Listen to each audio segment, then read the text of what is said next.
tena kutusimamia, na tukikuwa tunataka bado kuwaendeleza wabakie, watatuua sana. Kwa hiyo ni bora tufanye yoyote ile tunaweza. Hawa majamaa vovote inawezekana watoke tu, watoke ikiwa kwa raha zao ama ikiwa kwa kuwafanyia ama kuwashurutisha. Sasa ndugu yangu, niko na nyaraka yenye ushahidi na pamoja na case number ya kesi ambazo zaidi ya 21 za wawekezaji wa kimataifa zimevunjwa na serikali ya Tanzania. Mikataba hiyo waliwafukuza kwa sababu tu hiyo biashara na hiyo mipango za hawa majamaa wa mashirika ya mataifa wakapewa watu kama kina Rostam, wakapewa watu biashara hizo kama kina Kikwete.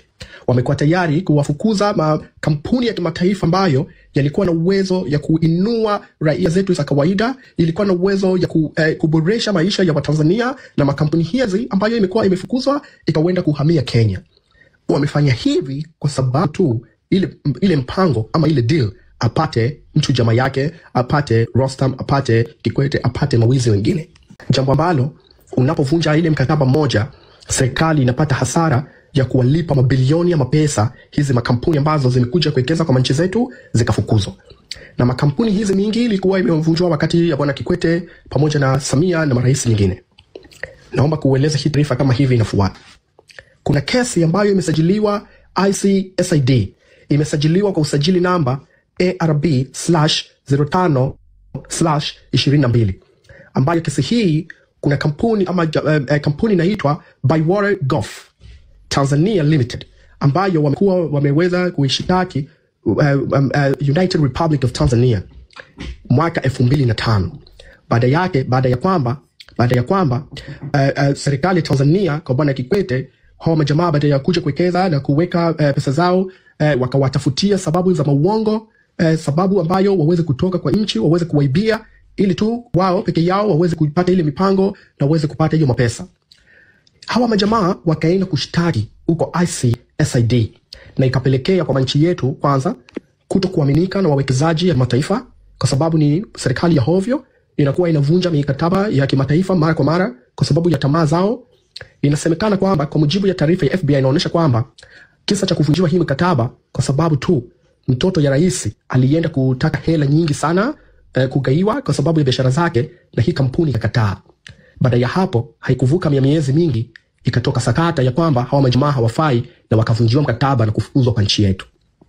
Sijui kama mnanifahamu.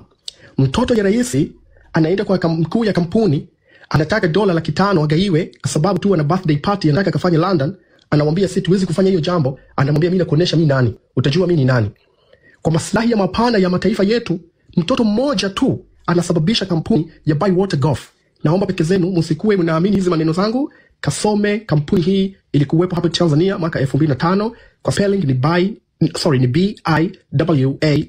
BIWATER, yani ni Bywater Gulf, ilikuwa Tanzania. Kesi hii imesajiliwa kwa namba ARB/05/22 kwa ICSID. Ikabidi walipwe pesa ambayo haijatoka kwa mifuko ya bwana ya Kikwete, pesa ambayo haijatoka kwa Mahazama Primitive, pesa ambayo inabidi tuwalipe hawa majamaa. Ilibidi toke kwa yule mama ambaye anauza mawali, kwa yule mama ambaye anauza manjugu, kwa yule mtu ambaye ni dereva wa bodaboda. Kwa sababu unapokuwa wewe dereva bodaboda, unapokuwa unauza njugu, unapoenda kwako unalipa bili ya umeme, na umeme inakuwa overpriced, inapandishwa bei kwa sababu tu serikali ipate mapesa ya kuwalipa watu kama hawa kwa sababu ya ujinga wao. Naomba kasome hii kampuni ya Bywater Gulf ilivyokuja Tanzania na ikavunjiwa mkataba kwa sababu tu mtoto wa kiongozi alitaka pesa kwa majamaa, na hawa majamaa kwa sababu ya kujua sheria zao wakasema hatuwezi kufanya hiyo story. Hiyo kesi ya kwanza. Hivi ni jinsi gani nchi ya Tanzania inaliwa na inakuwa ni nchi inavurugwa na watu wachache bila ya kuwa na huruma na wewe ambaye unasema huyu mimi tano tena, huyu mimi nakuwa namtaka kuwa rais yangu, huyu wako na hijabu nzuri, huyu wako na sura nzuri. Hii ndi jambo za siri ambayo wanakufanyieni nyinyi raia za kawaida. Sasa ndugu yangu, mimi nakuachia raha zako uamue kama tutoke ama ulale ndani. Baada ya umeme ile unanunua $10, kesho baada ya miezi 10, miezi 3 utanunua $40, hiari yako. Mimi nakueleza ukweli ya jua nini inaendelea kwa nchi yetu. Kuna kesi ya pili. Kesi ya pili imeshtakiwa kwenye shirika hili na kampuni ya Standard Chartered Bank. Wameshitaki serikali ya Tanzania mwaka 2010. Kesi hii ilisajiliwa kwamba kwa kesi namba ARB/10/12. Kwa maana yake ARB/10/12. Kesi ambayo ilishtakiwa baina ya Standard Chartered Bank, benki ya Standard Chartered wameishitaki Tanzania kwa maubabe ya unyanyasaji na kuwazalilisha na kuwavunjia mikataba kwa sababu tu waweze kupenyeza mabenki zao za mawizi. Waweze kupenyeza mavibenki zao mandogo mandogo ambayo walikuwa wakitumia kusafirisha kufanya money laundering, kupeleka pesa nchini China na nchini Hong Kong, pesa ambayo ilikuwa ikisafirishwa na magangster kutoka Brazil ya madawa ya kulevya ambayo ilikuwa ikishirikiana na watoto wa marais ya Tanzania. Kesi ambayo ndugu yangu itabidi tukatakiwa peke zetu raia tulipe. Peke zetu raia tulipe, na Standard Chartered Bank ikashindwa kuweza kutumika kwa nchi yetu kwa sababu ya ufisadi ya watu wawili. Ukitaka taarifa ya hii na kuomba, ingia kwa website inaitwa UNCTAD Investors. Utaisoma hii taarifa. Andika kesi ilikuwa na mausajili namba ARB/10/12. Sipendi tukue tunapeana taarifa ambayo haitakuwa na ushahidi. Sasa ndugu yangu, kama hiyo haitoshi, nakupa kesi nyingine ambayo hawa majamaa wa Standard Chartered Bank ya Hong Kong walishitaki tena serikali ya Tanzania mwaka 2015. Ukiachilia ile ya mwaka 2010, ikaja kesi nyingine mwaka 2015. Kesi ambayo iko na usajili namba tofauti na ile ya mwanzo. Hii usajili yake ni ARB/15/41. Na kuomba ndugu yangu, kasome jinsi gani nchi yetu kuna grupu ya watu machache wanaivuruga sana, na hawajali wewe nini unapoteza. Hawajali wewe nini unateseka. Hawajajali kama kulikuwa na mawatu ambazo wameajiriwa hapa kama hizi mabank, hawajajali. Wamekuwa tayari kesi iende huko, na baada ya kuenda kesi huko tukapata maaibu makubwa sana ambayo imepelekea mpaka leo nchini Tanzania hauwezi kukuta benki ya maana.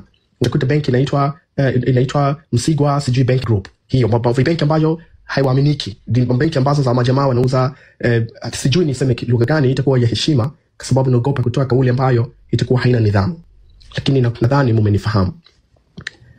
Ndugu yangu, hii nyaraka inaonyesha tena kwamba kulikuwa na kesi ambayo imesajiliwa kwa namba ARB/17/33. Kesi ambayo kampuni ya Eco Development in Europe AB and Eco Energy Africa AB wameishitaki serikali ya Tanzania. Wameishitaki serikali ya Tanzania mwaka 2017. Wameishitaki serikali ya Tanzania mwaka 2017 kwa kuvunja mikataba. Kwa kuvunja mikataba ambazo kimaharamu kwa sababu tu wao waweze kunufaika. Sababu ile neema ambayo Mungu ametupa ya kuweza kuruhusu ndugu zetu wakasomeshwa kwa hizi sehemu, sasa imekuwa anatumia kufunga mitandao, kuhack watu, wajue address zao, waende wakawateke na kuwaua.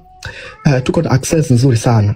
Na mimi nikiwa naleta taarifa hapa, maana yake inakuwa ile taarifa ishafanyika na imeshakuwa. Leo tutawaweka uchi tu baada ya muda mfupi ya mazungumzo ambayo nazungumza na hawa viongozi. Ndugu zangu, kabla sijaendelea kusema sana, naendelea tena kusisitiza juu ya umoja. Tukue familia moja bila ya tofauti ya makabila yetu, ama tofauti ya dini zetu, ama tofauti ya mitazamo yetu, na tukue tayari sana kuwa wanyenyekevu, kwa sababu tukumbuke wako ndugu zetu wameumia sana na wameteseka sana. Tusitumie lugha mbaya na za ubabe hata kama mtu atakuja na swali ambayo haijatupendeza. Sasa ndugu yangu, mjitayarishe na hizi taarifa kubwa. Tahadhari nilotoa ya pesa, kila mtu atoe benki, nitataja benki ambazo mkatoa hela zenu, tusije tukalaumiana kwa kitu ambayo tutaifanya kwa lengo la kuiparalyze serikali.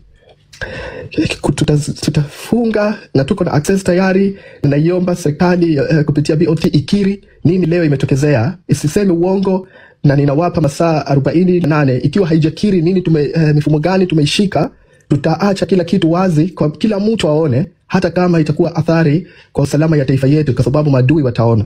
Kwa hiyo ni vizuri kwa zao sasa wakiri leo nini tumeshika nini, na tunashika hiki kitu kama mateka. Ikiwa mtu yetu yoyote atashikwa,